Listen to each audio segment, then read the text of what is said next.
मी Suraj sir तुमचं icon training इन्स्टिट्यूटमध्ये सहर्ष असं स्वागत करत आहे. ई काउन्सिलिंग प्रोसेस ज्याची आपण आतुरतेने वाट बघत होतो, ती काउन्सिलिंग प्रोसेस जी आहे, चॉईस फिलिंगची प्रोसेस जी आहे ती आजपासून सुरू होत आहे.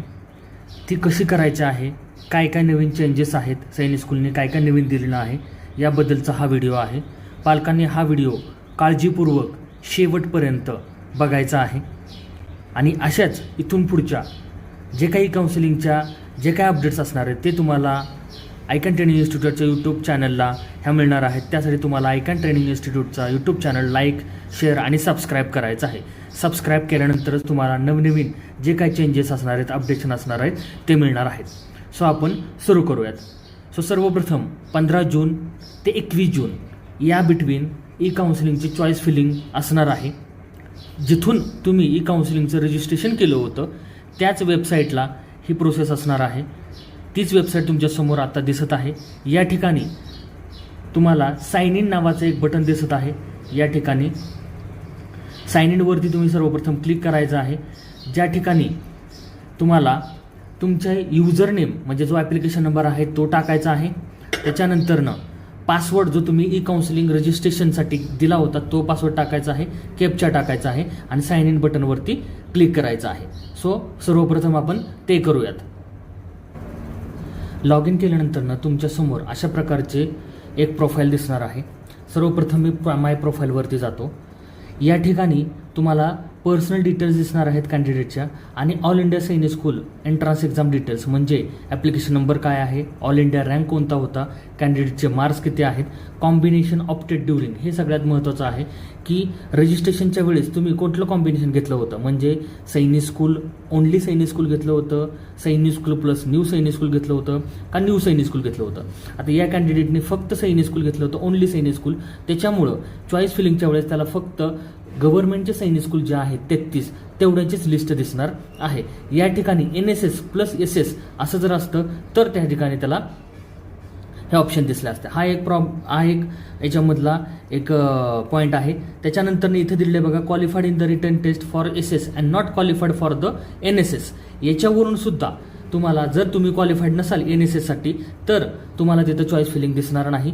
जर तुम्ही क्वालिफाईडच नसाल SSसाठी तर तुमचं लॉग इनच होणार नाही. ओके. सो याप्रमाणे तुम्हाला इथले हे पॉईंट्स बघणं गरजेचं आहे. ओके. त्याच्यानंतर आपण जाऊयात. सगळ्यात महत्त्वाचा विषय आहे चॉईस फिलिंग. चॉईस फिलिंग इथं आल्यानंतरनं रेड कलरमध्ये जी काही तुम्हाला सूचना दिलेली आहे ती काळजीपूर्वक वाचायचं आहे. त्याच्यामध्ये हे दिलेलं आहे की तुम्ही चॉईस फिलिंग जे आहेत ते लॉक करण्याबरोबरच इथं चेक करायचं आहे can not be modified or changed after the last date and time. म्हणजे काय, लास्ट डेट किती आहे तर 21 ही लास्ट डेट आहे. 21/6 लास्ट डेट आहे. ह्या 21/6च्या अगोदर तुम्ही कोणत्याही प्रकारच्या याच्यामध्ये चेंजेस करू शकता. एकदा डेट एक्सटेड झाल्यानंतर तुम्हाला इथे चेंजेस करता येणार नाही. ओके. सो सर्वप्रथम ती गोष्ट सगळ्यात पालकांनी लक्षात घ्यायची आहे. Priority choice of the schools are locked, they can not be modified or change after the last date. Okay. Next, याच्यानंतर या ठिकाणी सैनिक स्कूल ओनली केल्यामुळं किंवा NSSसाठी क्वालिफाईड नाही आहेत त्याच्यामुळं तुम्हाला इथं काय दिसणार आहेत, फक्त या ठिकाणी सैनिक स्कूल दिसणार आहेत. ते पण अल्फाबेटिकली त्यांनी अरेंज केलेले आहेत. ओके. सो अल्फाबेटिक अरेंज केल्यामुळं या ठिकाणी प्रत्येकाला एक प्रायोरिटी आलेली आहे.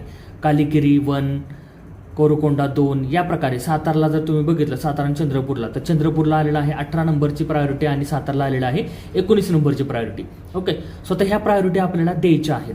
ओके. 33 सैनिक स्कूलचे तुम्हाला प्रायोरिटी द्याव्या लागणार आहेत. पण याच्यामध्ये सुद्धा सैनिक स्कूलनी काम हलकं केलेलं आहे, एक इझी काम केलेलं आहे, ते आपण बघूयात. सो या ठिकाणी तुम्हाला एडिट चॉईस नावाचा, ज्यावेळेस तुम्ही प्रथम लॉग इन करणार आहात, पहिल्यांदा लॉग इन करणार आहात यावेळेस, तर त्या ठिकाणी तुम्हाला एडिट चॉईस नावाचं एक बटन इथे दिलेलं आहे. प्रिंट चॉईस नावाचं हे दुसरं बटन आहे. सो एडिट चॉईस बटनवरती क्लिक केल्यानंतरच तुम्ही इथले चॉईसेस हे चेंज करू शकता. म्हणजे आत्ता जर तुम्ही या ठिकाणी काही जरी प्रेस केलं तरी पण हे दिसत नाही, कारण हे डिसेबल्ड आहे. हे कधी होणार आहे एनेबल्ड, ज्यावेळेस एडिट चॉईसवरती तुम्ही क्लिक करणार आहात त्याच वेळेस तुम्हाला ती प्रोसेस सुरू होणार आहे. सो आपण या ठिकाणी एडिट चॉईसवरती क्लिक करण्याच्या अगोदर तुम्हाला काही गोष्टी सांगतो. की ज्यावेळेस तुम्ही पहिल्यांदा हे एका कागदावरती लिहून घ्यायचे आहेत की तुमच्या सैनिक स्कूलसाठी दिल्या जाणाऱ्या प्रायोरिटी कोणत्या सेट करणार आहात एका कागदावरती. म्हणजे पहिल्यांदा तुम्ही हे ठरवायचं आहे की तुम्हाला कोणत्या सैनिक स्कूलला जायचं आहे आणि त्या ठिकाणी तुम्ही त्याच्यासमोर प्रायोरिटी द्यायची आहे. फॉर एक्झाम्पल, सातारला तुम्हाला 1 नंबरची प्रायोरिटी द्यायची. सातारा 1, चंद्रपूर 2, बिजापूर 3, कोरकोंडा 4, कालिकिरी 5, कापूरथला 6. याप्रमाणे तुम्हाला अगोदर तुम्हाला किती प्रायोरिटी द्यायच्या आहेत पहिल्या 10मध्ये, पहिल्या 5मध्ये हे अगोदर समजून घ्या, एका कागदावरती काढा आणि त्याच्यानंतर या ठिकाणी तुम्ही चेंजेस करायचे आहेत. डिरेक्टली चेंज करायला जाऊ नका, ते सर्वप्रथम करायचे. दुसरी महत्त्वाची गोष्ट, हे तुम्ही घरी करू नका, मोबाईलवरती करायचं नाही. प्रॉपर नेट कॅफेमध्ये जाऊन ती प्रोसेस तुम्ही करून घ्यायची आहे. ज्यांना कम्प्युटरमधलं सगळ्यात जास्त कळतं आणि कम्प्युटरमधलं कळत सुद्धा वेबसाईटबद्दल त्यांना माहिती आहे, त्यांनीच ही प्रोसेस तुम्ही घरू करू शकता तुमच्या रिस्कवरती. अदरवाईज ज्या ठिकाणी तुम्ही नेट कॅफेमध्ये जाणार त्याच्या समोर बसून तुम्हाला हे प्रोसेस करून घ्यायचे आहेत. त्याच्यामध्ये कुठलेही प्रकारची गल्लत होता कामा नये. ओके, सो आपण ह्याच्यावरती क्लिक करूयात. एडिट चॉईस बटनवरती क्लिक केल्यानंतर ना तुम्हाला एक मेसेज येणार आहे, choices are unlocked successfully. So okay बटनवरती क्लिक केल्यानंतर आता मात्र तुम्हाला या ठिकाणी बघा चॉईसेस देण्यासाठी येत आहेत. इथे कुठलाही ॲरो बटन नाही आहे, तुम्हाला त्याच्यावरती क्लिक करायचं आहे. फॉर एक्झाम्पल, मला आता सातारा सैनिक स्कूलसाठी 1 नंबरची प्रायोरिटी द्यायची आहे. तर सातारा सैनिक स्कूल आत्ता कोणत्या पोझिशनला आहे? 19 पोझिशनला. आणि 1 नंबरला कोण आहे? 1 प्रायोरिटीला आहे कालिकिरी. ओके, सो जर मी इथं सातारला जर या ठिकाणी 1 नंबरची जर प्रायोरिटी केली, 1 नंबरची प्रायोरिटी केल्यानंतर ॲटोमॅटिकली जिथे 1 नंबरला प्रायोरिटी होती अगोदर ज्या सैनिक स्कूलला, तिथं 19 नंबर जाणार आहे. म्हणजे ज्या सैनिक स्कूलची तुम्ही प्रायोरिटी चेंज केली त्या सैनिक स्कूलची प्रायोरिटी अगोदरच्या सैनिक स्कूलला जाणार आहे. म्हणजे जिथं तो नंबर होता अगोदर त्या ठिकाणी जाणार आहे. परत एकदा सांगतो, सातारा सैनिक स्कूलला 19 नंबरची प्रायोरिटी होती आणि कालिकिरी सैनिक स्कूलला 1 नंबरची प्रायोरिटी होती. मला आता सातारा सैनिक स्कूलला 1 नंबरची प्रायोरिटी द्यायची आहे. ॲटोमॅटिकली तेवढंच करायचं आहे. परत तुम्हाला कालिकिरीला 19 नंबर करायचा नाही. ॲटोमॅटिकली तुम्हाला जी प्रायोरिटी द्यायची 1 नंबरला, ती प्रायोरिटी दिल्यानंतर त्या प्रायोरिटीचा जो नंबर होता, सातारचा जो 19 नंबर होता, तो ॲटोमॅटिकली 1 नंबरच्या प्रायोरिटीला जाणार आहे. तुमच्यासमोर परत एकदा सांगतो मी की कोरकोंडा आणि ईस्ट साईन या ठिकाणी मला ईस्ट साईनला 2 नंबर द्यायचा आहे. ओके, मला ज्याला द्यायचा आहे ऑप्शन तो मी इथं समोर देणार आहे. सो या ठिकाणी मला ह्याला 2 नंबरला दिल्यानंतर ॲटोमॅटिकली कोरकोंडाला 3 नंबर गेलेला आहे तुमच्या समोर आहे. सो ज्याची प्रायोरिटी तुम्हाला द्यायची आहे तोच फक्त चूज करायचा आहे. तो चूज केल्यानंतर ॲटोमॅटिकली दुसऱ्याची प्रायोरिटी ही बदलून जात आहे. परत एकदा अजून एक एक्झाम्पल सांगतो मी. आता या ठिकाणी बालाचिडे आहे आणि अंबिकापूर आहे. सो मला अंबिकापूर हे 7 नंबरला द्यायचं आहे. सो त्या ठिकाणी मी इथं 7 नंबर करतो. ॲटोमॅटिकली अंबिकापूरला 8 नंबर आलेला आहे. अशाप्रमाणे तुम्ही काय करायचं आहे, चॉईसेस तुमचे द्यायचे आहेत. मी परत एकदा सेट करतो.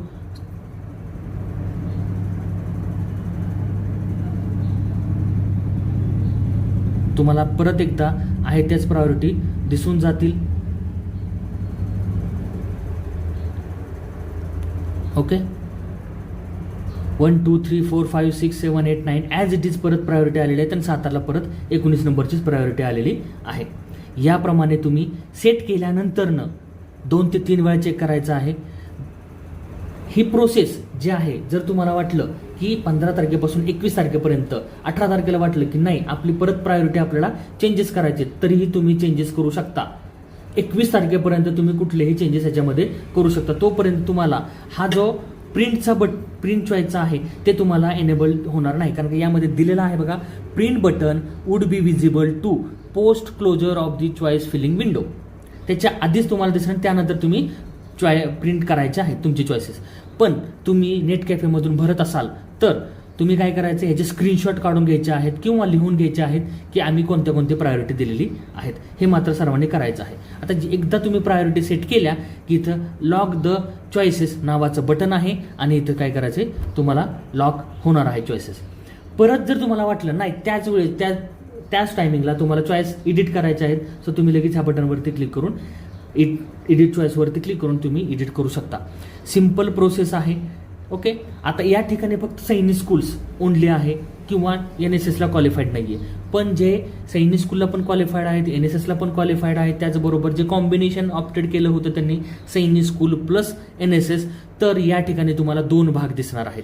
एक दिसणार आहे सैनिक स्कूलचा, दुसरा दिसणार आहे न्यू सैनिक स्कूलचा. म्हणजे इथं तुम्हाला 1 to 33 ऑप्शन्स आहेत, त्या ठिकाणी तुम्हाला 1 to 72 किंवा 73 ऑप्शन तुम्हाला दिसणार आहेत. त्याही ठिकाणी हेच करायचं आहे की जर तुम्हाला फक्त सैनिक स्कूलचे, गव्हर्नमेंट सैनिक स्कूलचे प्रायोरिटी चेंज करायचे तर तुम्ही तेवढ्याच करायच्या आहेत. जर न्यू सैनिक स्कूलच्या प्रायोरिटी नाही चेंज केल्या तरी चालतील. याच्यामध्ये एक पॉईंट दिलेला आहे बघा, ॲट दिस स्टेप प्रायोरिटी या ठिकाणी दिलेला आहे. In case if you have not prioritize your schools or locked your priority choices of the schools, then the default choices of the school as shown above will be consider as your final choice. म्हणजे new Sainik स्कूलला तुम्हाला जर marks कमी असतील तर तुम्ही त्याचा विचार करू शकता. जर नेक्स्ट तुम्हाला अटेम्प्टच राहिलेला नसेल तर तुम्ही त्याचा विचार करू शकता. नेक्स्ट अटेम्प्ट असेल 6th स्टँडर्डसाठी 9th स्टँडर्डसाठी तर तुम्ही फक्त गव्हर्नमेंट सैनिक स्कूलचाच विचार करा. नेक्स्ट इयर परत एकदा तुम्हाला काय होणार आहे ते चान्स मिळणार आहे. सो पालकांनी विचार करायचा आहे की आपल्याला चान्सेस किती आहेत आणि त्याप्रमाणे गव्हर्नमेंट सैनिक स्कूलचे प्रायोरिटी द्या, न्यू सैनिक स्कूलचे ॲज इट इजच ठेवले तरीही चालतील. ओके. ज्यांना न्यू सैनिक स्कूलला घ्यायचं आहे त्यांनी त्यानुसार प्रायोरिटी सेट करायच्या आहेत. अशाप्रमाणे तुम्ही तुमची चॉईस फिलिंग करू शकता. ओके. सो हा व्हिडिओ एंडपर्यंत बघण्यासाठी खूप खूप धन्यवाद. याच्यामध्ये ई-काउन्सिलिंग प्रोसेसचे अजून काही अपडेट्स असणार आहेत, येणार आहेत.